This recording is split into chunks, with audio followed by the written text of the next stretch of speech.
From Hen Wen to Ben 10, nerds like a lot of things, but there's something they love above all else, and that is correcting people. This is Actually. Joining us today, we have Gus Sorolla. Greetings, Earthlings. We have Kirk D'Amato. Let's get dangerous. We will get dangerous. And we have Amy Dallin. Welcome to the X-Men. Hope you survived the experience. Perfect. Well, all of you returning players, very excited to have you back on again. You all know how the game works, but in case you are fresh to the game, it's very simple. I have here a stack of statements. These are incorrect statements about a bunch of nerdy shit, things that you know and love. It is up to these fine contestants to identify what's wrong, buzz in, and correct me. All your corrections must be preceded with the phrase, actually. If you don't say that, I won't give you the point, even if you're totally right.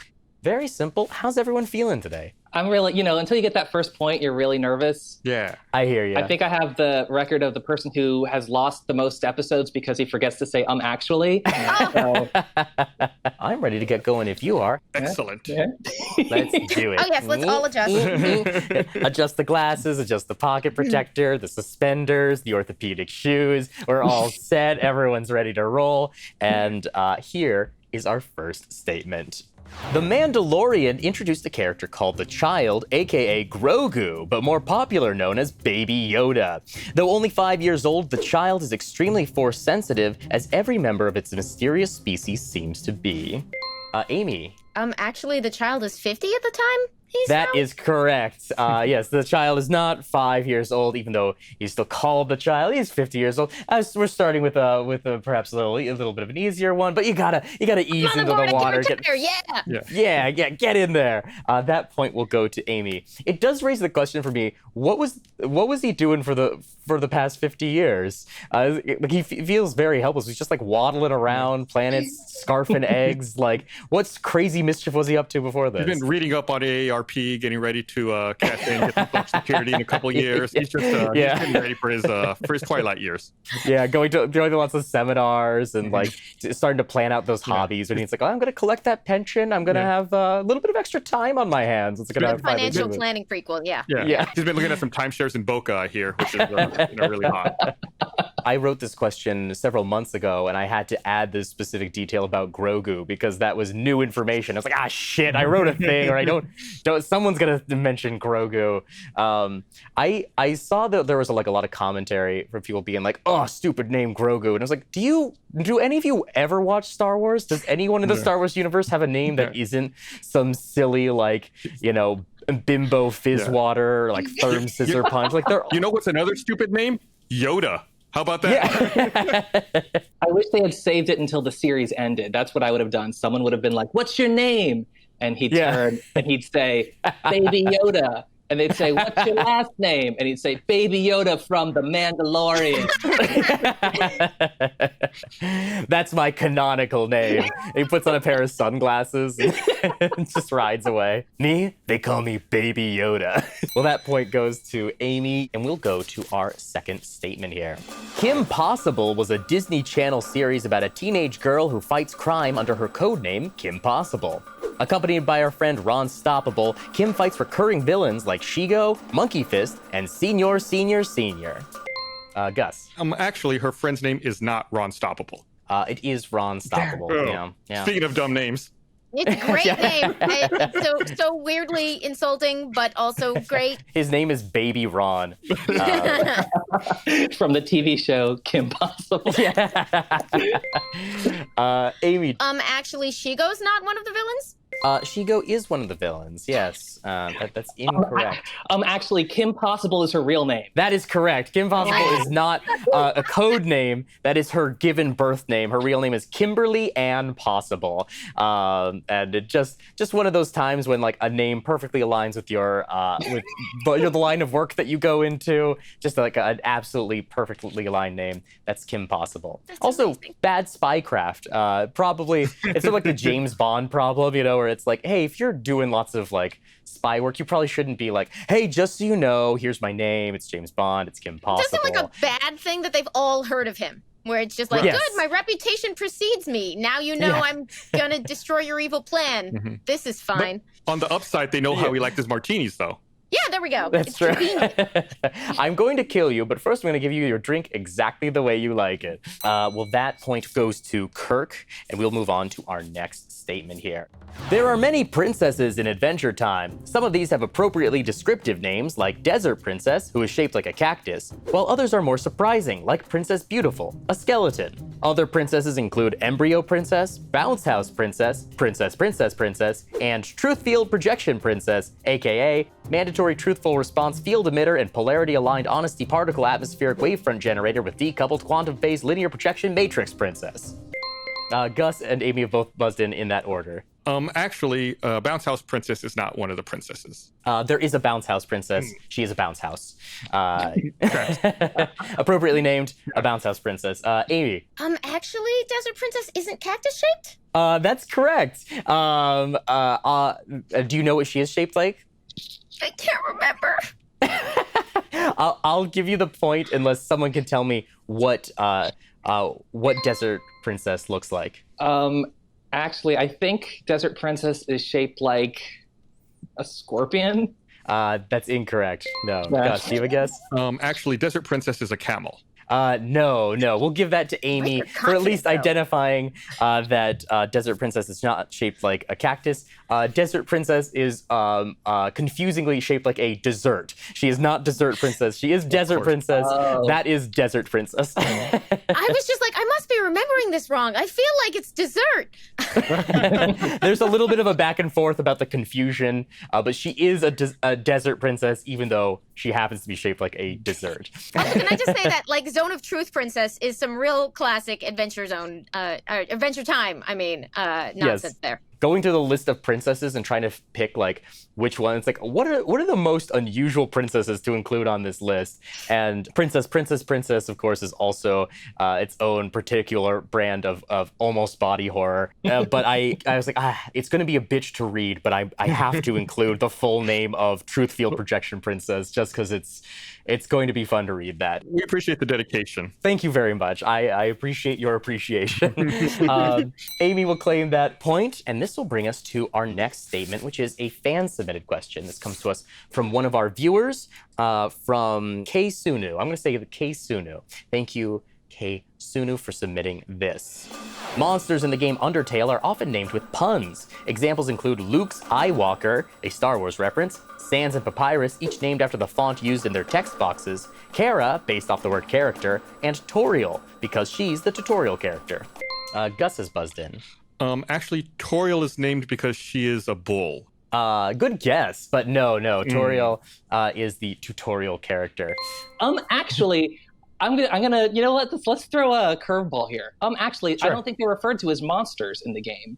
I mean, that you're actually kind of onto something there. You're sort of onto the correction that we're looking for, which is that one of these things that I've named is not a monster. Uh-oh. That is the sort of what we're looking for. So I'll give you the point unless someone can tell me what doesn't belong here. The whole game is about point of view, so now I'm trying to like rotate it in my head. Yeah, to figure out how this yeah. works. Or you can pass, and we'll just give that. We'll give that to Kirk. Yeah, I say we give it to Kirk. Oh, I agree with him. Yeah, that's a real good idea. Oh, well, the people have spoken. A large crowd has entered just Kirk's room. It sounds like we're outnumbered. Yeah, it does. All right. Well, Kirk, we kind of stumbled ass first into that, but we'll give it to you. Although their name is a pun, Kara is actually one of the only characters who is human and not a monster in the game. So that's what we were looking for. You said they were all not monsters. That's not true, but it included the kernel of truth that we were looking for. And this brings us to our first shiny question of the game. Shiny questions, like shiny Pokemon, worth the same number of points, just a little bit different and a little bit rarer. This is a game that we're calling Brand Awareness. Fictional works are filled with all kinds of mega corporations that are out to just kind of fuck with you. You know, we're surrounded by brands every day. Of course, you can recognize those. But what about the brands in the pieces of fiction that you know and love? So there are 6 different brands here that we're going to show you. Whoever can identify the most will get the point. What I'm looking for is not the name of the company, but the property that it's from, because some of these brands have the name right in them. So looking for the property that these brands are from. Kirk, very fast, and Amy close behind. That's from Superman. Yes, that is LexCorp, Lex Luthor's company from Superman. Let's take a look at our next one. So Gus is very fast, with Kirk very close behind. That's from Portal. That is from Portal. Do you know the name of the company? You don't have to. I just asked Aperture? That's Aperture, yeah. Kirk. That's from Futurama. That is from Futurama. That is Mom's friendly robot company and affiliated children companies. Let's take a look at the next logo. That is Gus again. Half-Life. That is from Half-Life, yes. Yep. Do you know the name of the company? Black Mesa. That's Black Mesa, yes.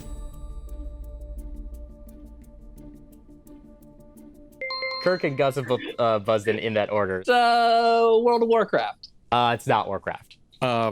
Stab in the dark, just because the plumb bob makes me think of The Sims, I'm going to say The Sims. What a good guess. It's not The Sims, but yeah, that does have a very like Sims-like tracking thing. Amy. Westworld? Another interesting guess. This isn't Westworld, no. This is the Vishkar Corporation from Overwatch. Overwatch. That's what we're looking for. No one got that one. Let's take a look at that last logo. Gus, it's buzzing in. It's Resident Evil. That's the Umbrella Corporation. That is the Umbrella Corporation from Resident Evil. That is correct. That is 3 for Gus, 2 for Kirk. That means, Gus, you'll claim the point for this final question. Yeah. I feel bad that I buzzed in all the video game ones except for Overwatch. I feel like I failed miserably here. I failed to buzz in at all and knew almost all of them, so I'm just gonna sit here and pout. Yeah, a lot of video game ones, a recurring trope in video games for this sort of evil mega corporation that's secretly up to no good, that that controls everything that your character's doing. Just think about how scary that would be if like a few very powerful organizations had that much ability to control our lives. I get scared by it, honestly, when I'm playing the video game, so I turn it off and I return to my day-to-day life.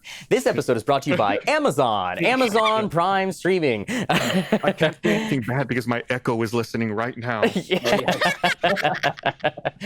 It's funny, I already brought this up in other episodes, but we were recording an episode on the first day, and I asked a question and someone said, "You're killing me, Trap," and their Echo went, "Do you want me to call 911?" And it was like, I didn't know it could do that, and it's listening to us, and now someone thinks I'm killing them. I like that it needs confirmation, like, no, you don't have to call him, I got this. It's No, it's good. Here's our next statement.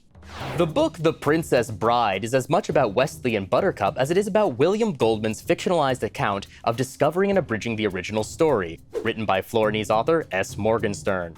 Later editions include anecdotes about how the release of the movie affected famous sites in Florin, like the Cliffs of Insanity, and explain that Goldman had not released his version of the sequel, Buttercup's Baby, because the rights had been granted to a writer with Florinese roots unknown in the United States. Kirk is buzzed in. Those locations are in Gilder.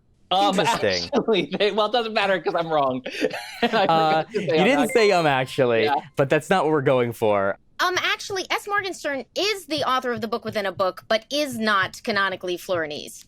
S. Morgenstern is canonically Florinese. So it is the author within the book. The book of the book.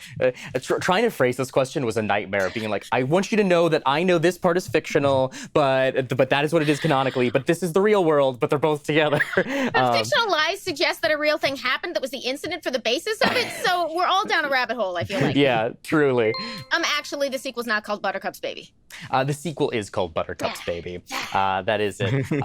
So what I was looking for here is I said that the reason given why he couldn't release Buttercup's Baby was that the rights had been given to another author with Florinese roots who was unknown in the U.S.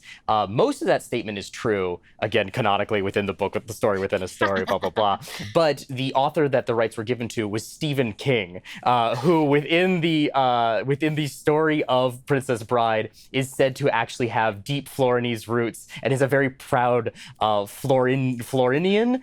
And it is just like, reading the book, like it like constantly weaves out like what is real and what is not. But within the world of the book, William Goldman was like, well, I knew Stephen King very well because I wrote the screenplay to Misery, and we had been friends and we'd worked closely together. And then I found out that he as a proud man of Florin, was very excited to do this thing, and so he wouldn't give up the rights. And Stephen King actually becomes a somewhat major character for like a chapter or two as William Goldman and Stephen King are talking with each other about it's like don't fuck up this story again, William Goldman. You've like, I liked you on Misery, but I gotta be honest, the way you treated the work of S. Morgenstern in that first movie, like we should talk about this before I agree to hand over the rights.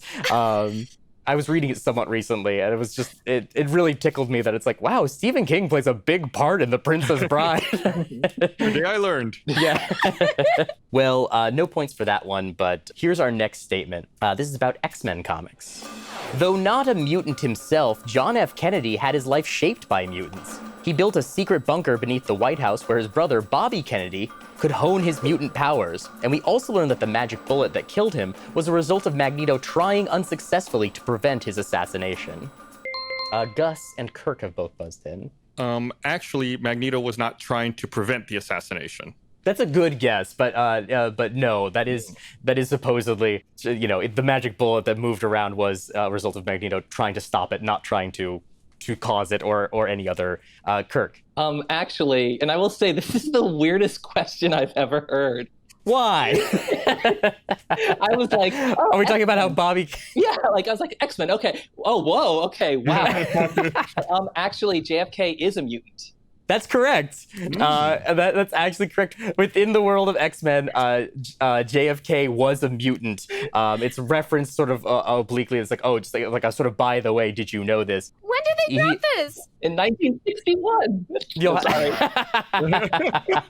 You'll have to check me on exactly like what issues this pops up in. But it said that JFK actually is a mutant. He has telepathic and persuasive powers. And so it isn't just like charisma. He actually has sort of mutant abilities, as does his brother, Bobby Kennedy. The rest of that is all true within the world of X-Men, that he builds a secret bunker under the White House where he and Bobby Kennedy can hone their mutant powers safe from prying eyes. And that's what Nixon turned into the bowling alley under the White House, I probably believe. Yes. If I'm remembering my American history correctly. Yeah, they kind of gloss over it in the textbooks, because there's like not that much time to get into. But yeah, Nixon obviously filled it with gamma radiation, so that was a whole separate problem. Saltzman, have you found it? This is pretty. So JFK hasn't been a mutant in the comics. He's been a mutant in the movie, in the X-Men universe, in the cinematic. Okay. Magneto talks about him being a mutant in the movies, but never in the comics has he been represented as a mutant. However, he has been represented as a zombie. Apparently, and I'm reading something that says every U.S. president has been brought back as a zombie at some point in X-Men. Even living ones? Ex-Necrotia, maybe? I think most of the zombie presidents have been through Deadpool, from what I can understand. That kind of tracks, I guess. Oh, Dead Presidents! Yeah, the Duggan run, right? That sounds right, yeah. Perfect. Well, that point will go to Kirk for a little bit of a stab in the dark, but it still counts. We'll move on to the next statement. Vampire the Masquerade is a tabletop role-playing game where players assume the role of vampires. Drawing heavily from existing vampire lore, characters do not age or require food, but they are subject to a predatory need for blood and survival known in-game as the Beast. Vampires in-game are generally not repelled by garlic, but they can be killed by sunlight or a stake through the heart. Kirk has buzzed in. Actually, it's the hunger, not the beast. It is the beast. It is the beast. Okay. I wouldn't know. I'm not a vampire. He's trying to throw us off. Masquerade, it's in effect. Alexa, order garlic. Actually, they are indeed repelled by garlic. They are not. Actually, the weaknesses are different. There's not a straight up stake through the heart other than just general damage.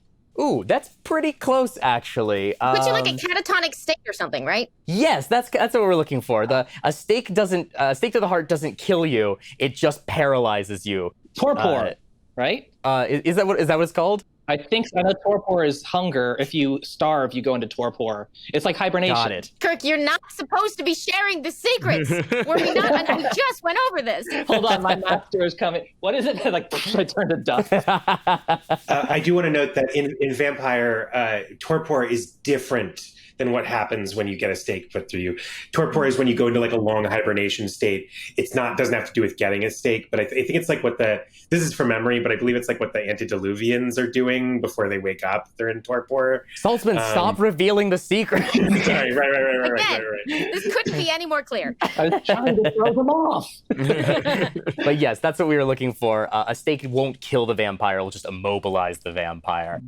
I feel like it's always interesting in vampire lore, because like we have a huge menu of like vampire traits, and every new piece of vampire fiction sort of picks and chooses the ones they want. It's like, let's see, we'll do immortal, we'll do sunlight, but maybe they'll just be glittery instead of dead, and we'll do, like... The running water thing, we could take it or leave it. Yeah. Have to be invited inside? Maybe. Sure, we'll go throw one of those on the pile, too. That's actually, like, one of my favorite ones, because it does take this, like, these vampires which are like, I'm immortal, I'm very strong, I'm out to kill you, but I'm so polite. can be held at bay just by being like, no, you can't come in. Like, oh, come on, I want to kill you. Not even that, not just the denial, just the lack of an invitation. That's true. Yeah. Like, how far do you think it extends? Like, can you pick up like on an implied invitation or something? What about an e-bite? Do those count? Yes. How far do the rules of courtesy extend? If you use the wrong fork, does it hurt a vampire? Like you're having a conversation with someone and it's like, I think I was invited to that party, but it wasn't ever explicitly said. They were talking about the party a lot in my presence. I'm going to assume I was invited. All right, I guess I'll try this out and hope it doesn't block me. Well, that point will go to Amy, and this will bring us to our second shiny question. This is a game called Hear Me Roar. For this one, we're going to play specific sounds from across fiction and see if you can identify them. Now, in the past, we've done like monster roars, we've done like villain laughs, things like that. In this particular time, we're playing sounds of despair. These are laments, a big sort of dark night of the soul sounds, and we're going to see if you can identify at least where it's from, ideally also who is making the sound. But if you give me just what it's from, that will be good enough. Let's go ahead and play that first sound. Kirk has buzzed in. Actually, that's Darth Vader from Star Wars. That is Darth Vader giving a very famous no. That one will go to Kirk. I've worked through therapy for so many years trying to forget that. It will never truly leave you. I kind of have like a fond memory of that, just because like I remember being in theaters and that happened and the whole theater just bursting out laughing. like people weren't even angry. It was just like it was like a moment of spontaneous like disbelief and joy from an entire theater of people just be like, what? Well, that is that. Kirk identified that one. Let's hear track number 2.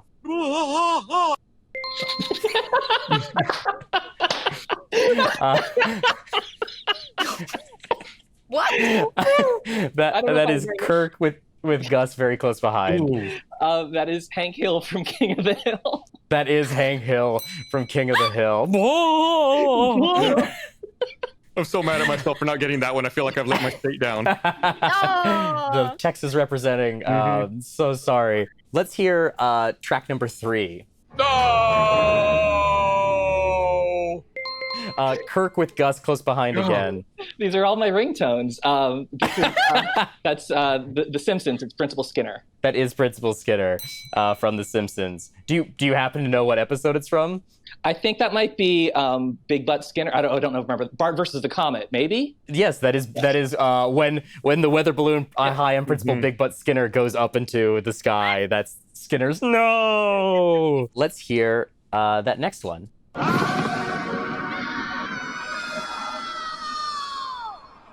Amy's buzzed in.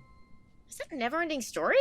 It's not Never-Ending Story. Oh, Good guess, though. Lots of despair in there. Yeah. Let's listen to it again.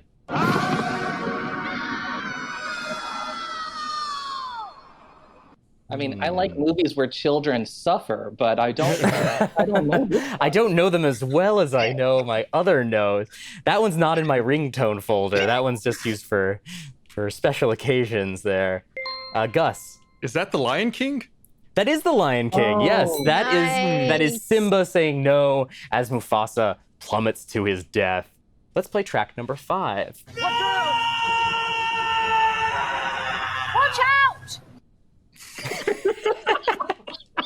That's a very late watch out. Okay, I was just slow on the logo ones, but all I know on this one is Star Wars. Like, Kirk. Chicken Run? No, it's not Chicken Run. Let's play it again. Watch out! Kirk. It's Harry Potter. It's not Harry Potter. Ah, gosh, I don't know. Gus. Shaun of the Dead. No. Good guess, though. I'm going to take a stab. It's Okay. Doctor Who at some point. Oh, another good guess. Everyone leading into that British voice at the end and trying to just All sort of we got. figure out. That's all we got. No, none of those are what we're looking for. This is the scream from the first Austin Powers movie as the man is being run over by a steamroller, or the steamroller approaching the henchman in Dr. Evil's lair. That's what we were looking for. No surprise that people wouldn't immediately know that off the top of their head, but we included that little watch out just in case that jogged anyone's memory. I haven't seen that movie in a couple of years. It might be time for a rewatch, I guess. Yeah. If Gift had sound, we'd all know that one. Yeah. I actually did weirdly rewatch it recently, and it is like, it's interesting rewatching it now, having like done years of sketch comedy, where it's like, oh, this is just 50 sketches strung together into a loose narrative, you know? And some of those sketches are like, that's a good sketch. Like, this still, like, obviously, like, there's some parts that don't hold up, but a lot of it still does, you know? I gotta say, I have spent a lot of this year with running through my head, like, we have freedom and responsibility. It's a very groovy time. And it's like, a lot of people still need to hear that 20 years Yeah, later. that's the message. We're going to get that out there. Make that your ringtone. Well, we have one more track here to listen to. No! God, please, no! No! Gus was first with Kirk close behind. That is The Office. Yeah, Michael that's Scott. The Office. That's Michael Scott. Again, Do you happen? If gifts had sound, that is, then we would all absolutely know that one. Yeah. Do you happen to know the moment that is? I can picture it because of the GIF, but I don't remember what episode that is. No, I don't remember the episode. That is Toby returning. That's Michael's reaction to Toby coming back. Well, that was 2 identified by Gus, 3 by Kirk. So Kirk will get that point for knowing those sounds of despair. Should we be worried that you're a vampire and you know exactly what it sounds like for different kinds of despair to be expressed? Yeah, Kirk has heard many times people going, no, as he sucks their life away. That will move us along to our next statement here. Mantis was a short-lived 90s sci-fi series produced by Sam Raimi. It tells the story of paralyzed scientist Miles Hawkins, who develops a powered exoskeleton that restores the use of his legs, as well as giving him super strength, speed, and agility. In the finale, Mantis blows up himself and his love interest in order to destroy a dangerous chemical weapon. His sidekick buries him in an unmarked grave. Gus and Amy have buzzed in that order. Actually, it was not an unmarked grave.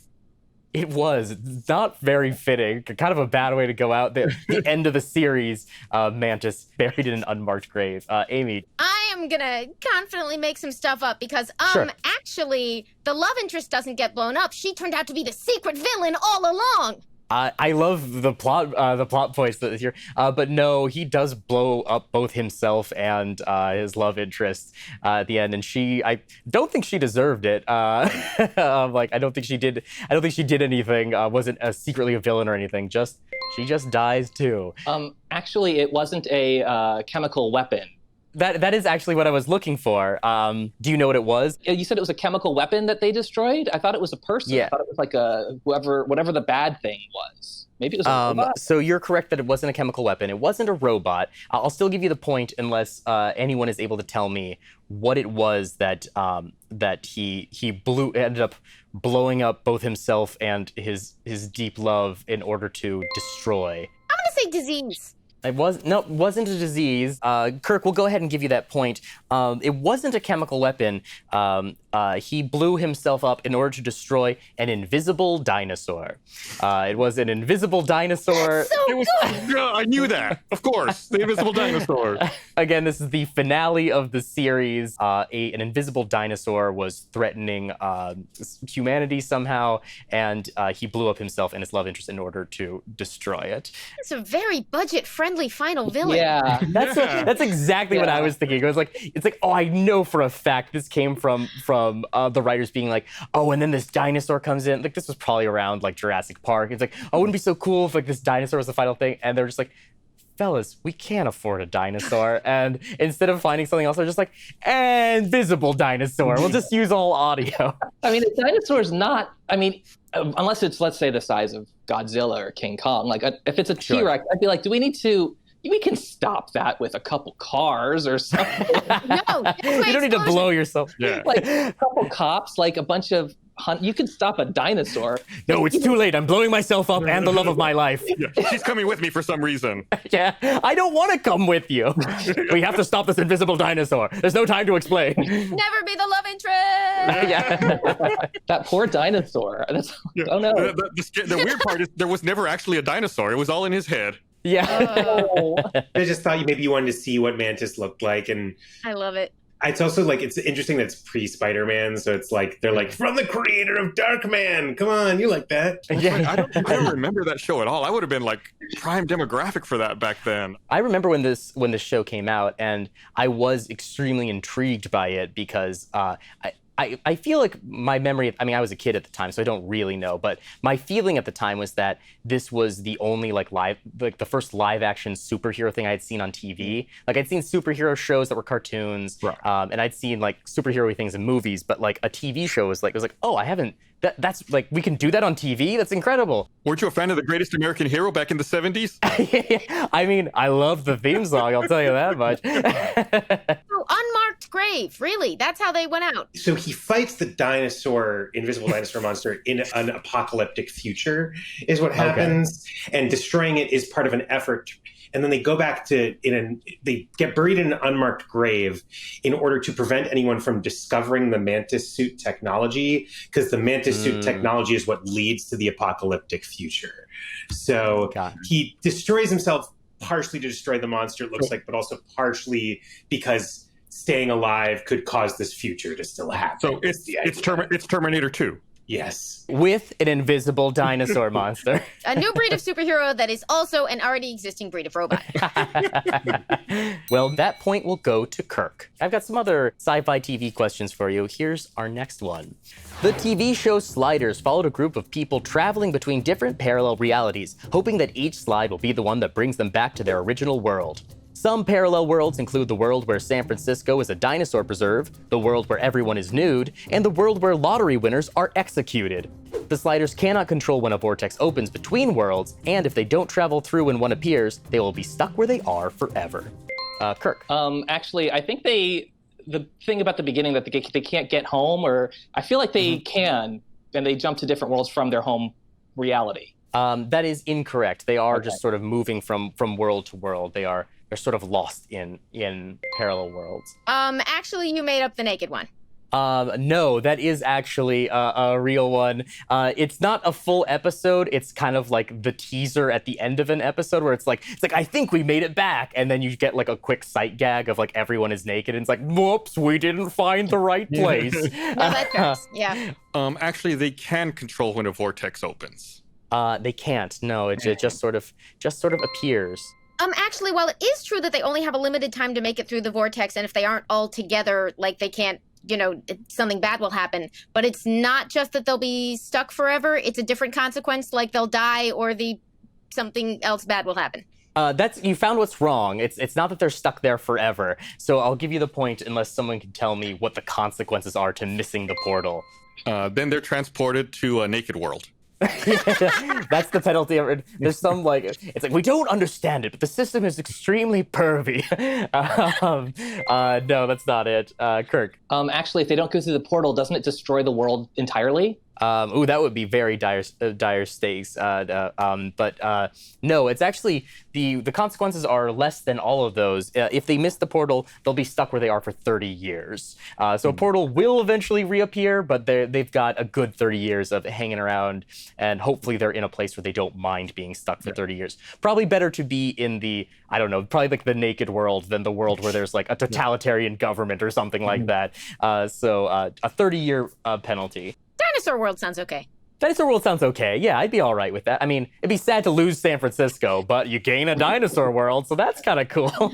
Yeah, the only downside is if you're Mantis and if the dinosaurs are in there, then it's not so ideal. I wonder how many years after Jurassic Park came out did that dinosaur episode come out? There had to have just been this period of TV where it's just like dinosaurs. That's what we're looking at. There's a whole TV show, that Dinosaurs TV show with the Muppets. That's true. Or the puppets. We've discussed dinosaurs on this show. I'm waiting for the internet to rediscover that show. Like, I really need, like, Zoomers to discover the existence of dinosaurs, because I think it's going to be a really fun couple of weeks on the internet. Yeah. It's like, wait, this was a real thing that existed? Well, that point will go to Amy, and this will bring us to our last shiny question of the game. This is a game called Legal Limit. Just a moment, we're going to play for you 6 snippets of TV theme songs, about as much as we think we can get away with before someone else's legal department comes yelling at us. It's up to you to identify which shows these are. Whoever can get the most will get the point.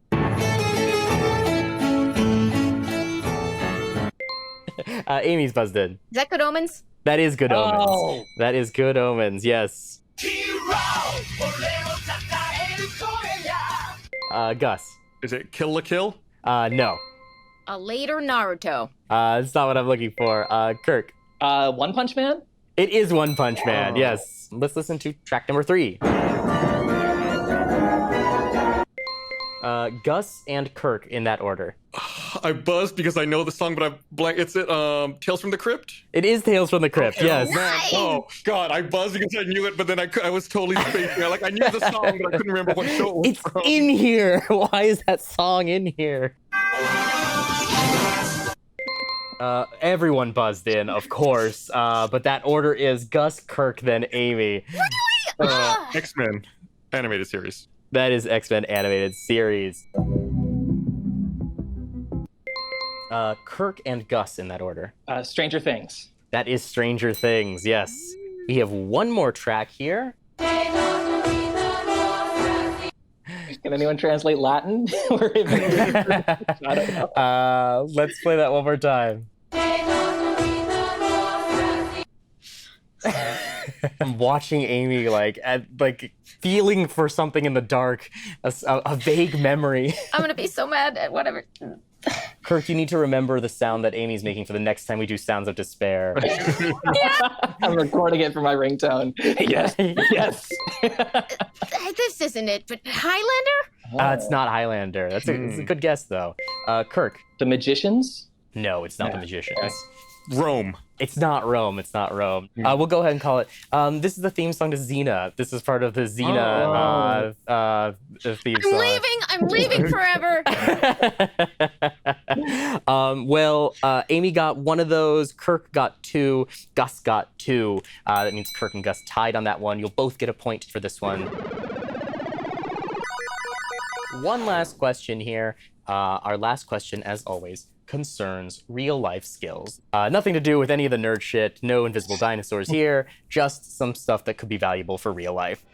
If you're taking prescription drugs, you have to be careful with what else you're eating. Navel oranges, pomelos, tangelos, and grapefruit can all affect the way your body metabolizes drugs. These fruits prevent some cholesterol-lowering drugs from being broken down, leading to higher than intended doses. They can also prevent drugs like Allegra from being transported through your body, making the drug less effective. Gus is buzzed in. Actually, pomelos have no effect. Pomelos do have this effect that is described. It's not what we're looking for. Actually, cholesterol-lowering drugs are not in the category affected by this transmission problem. They are actually.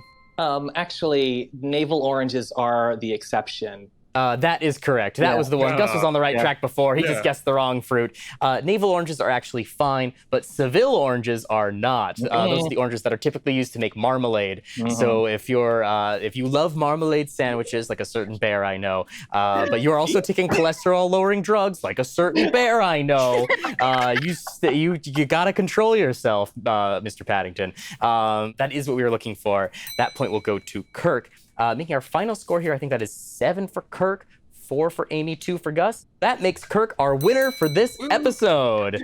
Oh, I feel like I've redeemed myself for every time I've embarrassed myself so many times, which is every episode. And my Florida upbringing helped me with my orange knowledge. If there's one thing my family knows, it's oranges.